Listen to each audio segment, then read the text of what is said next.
আমি সীমান্তি নন্দী। আজ আমি একটা গাছের গল্প বলবো। গাছটা আমারই পোতা, আমারই জল দেওয়া, আমার সামনেই বড় হওয়া। গাছটাকে আমি লালন করেছিলাম। এখন অনেক বড় হয়ে গেছে গাছটা।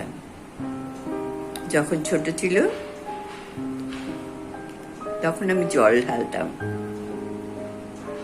প্রথমে বুঝতে পারিনি ওই গাছটা কি প্রকারের গাছ।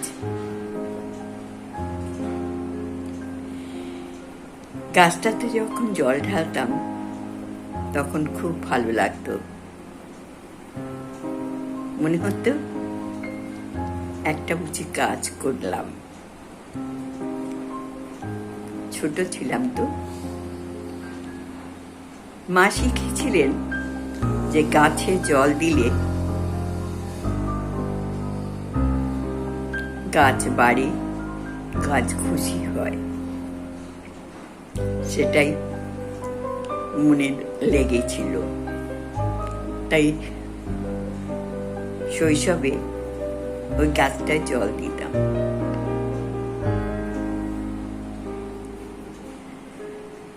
আজ আমি গাছটার নিচে বসে গান গাই, কথা বলি, ভাবনা করি। কিন্তু যখন ছোট ছিল ওই গাছটা, ছোট ছোট পাতা বেরিয়েছিল, ফুল বেরোয়নি কোনোদিনও। ফল ছোটখাটো ছিল, কিন্তু সে ফল খাওয়ার নয়।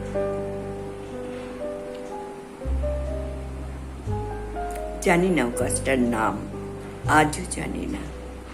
তবু সেই গাছটা আজও লালন করে চলেছি, ছোট থেকে আজ পর্যন্ত। গাছটাকে ভালোবাসি আমি। গাছটাকে নিজের মনের দোসর মনে করি। কত কথা বলি এই গাছটার দিকে চেয়ে। সূর্য যখন মাথার উপরে ওঠে তখন আমি গাছটার নিচে গিয়ে দাঁড়াই, ছায়াতে। খুব ভালো লাগে। ঠান্ডা বাতাস দেয়, পাতাগুলো দুলতে থাকে, সবুজ পাতার গন্ধ আমার নাকে আসে। আমি মুগ্ধ হয়ে যাই।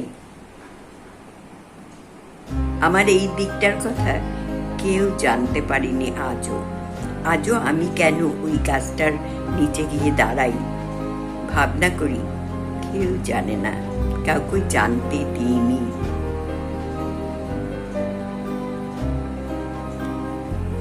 আমি জানি না গাছটার মুখে কোনো ভাষা আছে কিনা। আমি শুধু শান্তি পাই ওই গাছের তলায় দাঁড়িয়ে,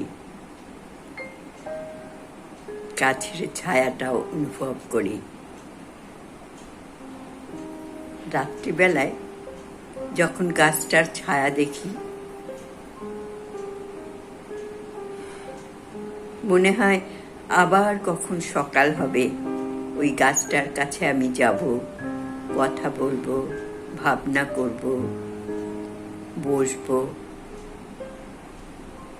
জিরোবো।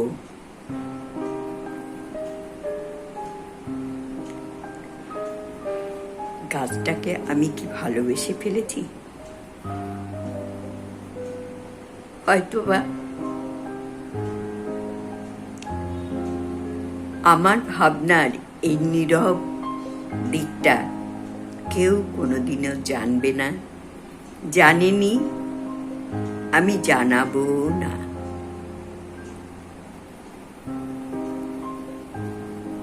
নীরব গাছটা আমাকে যে শান্তি দেয়, সেই শান্তি আমি আর কোনোখানে পাই না, কিন্তু ওখানেই পাই।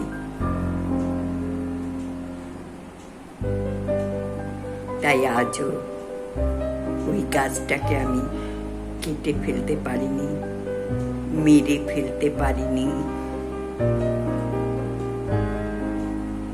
আজও আমি গাছটাকে দেখে যাচ্ছি। জানি না আমৃত্যু দেখব কি না।